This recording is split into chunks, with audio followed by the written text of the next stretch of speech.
Sergey Spivak against Greg Hardy. 13-3 for Spivak, 7-4 with 1 no contest for Greg Hardy.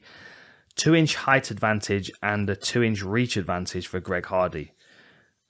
6 wins by stoppage, none by submission, 5 wins by stoppage, and 6 by submission for Spivak.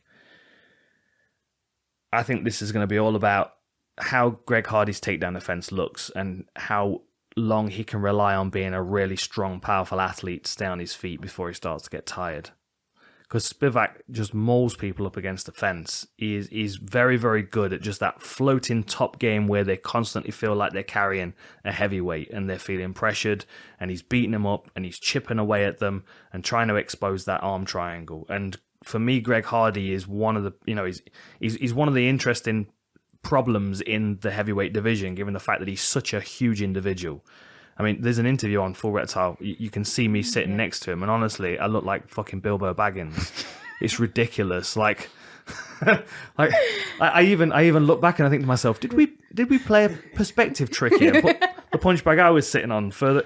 Honestly, it was just he's huge. He's a massive individual, and he's a gamer. He knows how to compete. He's not had the best of run in the UFC. He's a bit up and down, but he did sign with 3-0 though. Exactly. It's really hard when you go to the UFC and you're kind of learning as you go. You don't have a set skill set, especially when you didn't kind of evolve with the UFC. The UFC is set already, and then you came because a lot of people had already had their eyes on the prize, and since he was an NFL player, it puts you in this weird spot because a lot of eyes are on you based on previous career or any type of fame, really. And a lot of people want the fight because it elevates, it kind of can jumpstart their notice or their fame and stuff, so people just come to take his head off. He does have a good what do you call it, like a snap up jab that seems to catch his opponents. And stands really real heavy quick on his lead leg and and goes for it. Great athlete, really really strong, powerful athlete, and he's got to lean on that in this fight because Spivak will use technique to maul him. He'll drown him if Greg Hardy's not able to hurt him, and he's got to do it early. You've got to think Spivak's coming off that first round stoppage to Tom Aspinall, and Aspinall just starched him. He jumped on him. He was far too aggressive for him. And if I'm Greg Hardy, I'm thinking, I really don't want to see my stool. I really don't want to go back to the stool at the end of the first round. So you don't get a USADA approved. Yeah.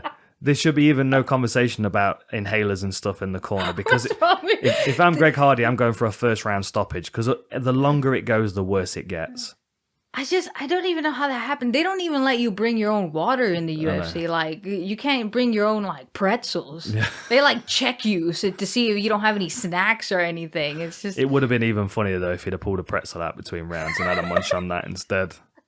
At least there'd have been some more confusion. People know you're oh, dude, you can't do that. You can't do that. But pretzel, I mean, salt, carbohydrates.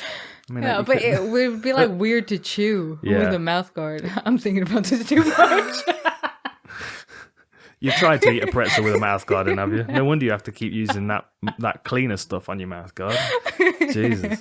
Okay.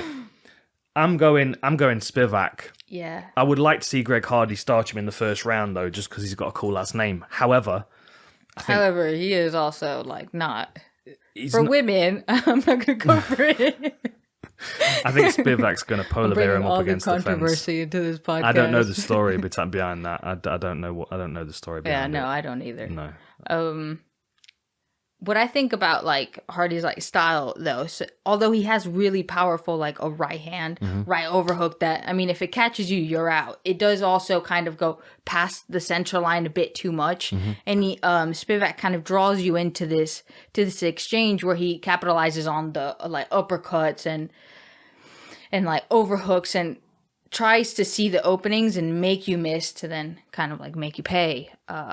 But then if Greg Hardy's able to sort of cuff him, because he kind of does this cuffing hook that draws you into an uppercut, kind of feeds you, while he tries to come in for a takedown, that could be very dangerous. But no, I'm going for Spivak. Spivak, yeah, me too.